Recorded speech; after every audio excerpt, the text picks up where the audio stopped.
जलालपुर पीरवाला थाना सदर के इलाके में डकैती की वारदात। मुसल्लह डकैत घर में घुसकर गन पॉइंट पर 7 लाख रुपए नकदी, तलाई जेवरात और एक 125 मोटरसाइकिल और बच्चों के जहेज का सामान लूटकर फरार हो गए, जिसकी वजह से इलाका में खौफ व हिरास फैल गया।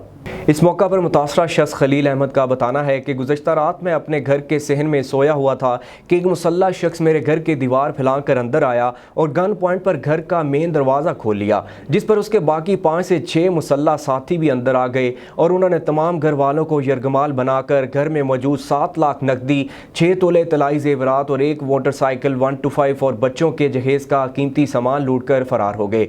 इत्तला करने पर पुलिस भी आ गई, लेकिन अभी तक इन डकैतों को पुलिस ढूंढने में नाकाम है। जबकि दूसरी जानिब थाना सदर पुलिस का कहना है कि डकैती में मुलव्वस अफराद की तलाश जारी है, जल्द ही इन डकैतों को गिरफ्तार कर लेंगे। कोशिश कर रहे हैं, दुआ मांग रहे हैं। सारे इलाके के लोग परेशान हैं। कभी इधर ऐसा वाकया नहीं हुआ। अब तो इलाके में बहुत वाकया हो रहे हैं, रोजाना की बुनियाद पे सुनने में आ रहा है।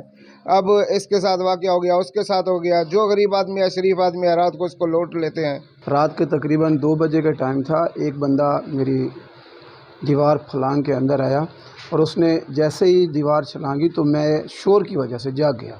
जैसे ही मैं जागा तो उसने गन पॉइंट के ऊपर मुझे हैंड्स अप कर लिया और साथ लेके मेरा गेट जो था बाहर का मेन गली वाला वो ओपन किया और बाहर से 5-6 लोग थे, वो अंदर आ गए। उन अंधेरे में लूटना ये कहाँ का इंसाफ है। थोड़ी मेहरबानी करें, ये नई हुकूमत थोड़ी सी PTI की जो अब चल रही है, थोड़ा सा मेहरबानी करें।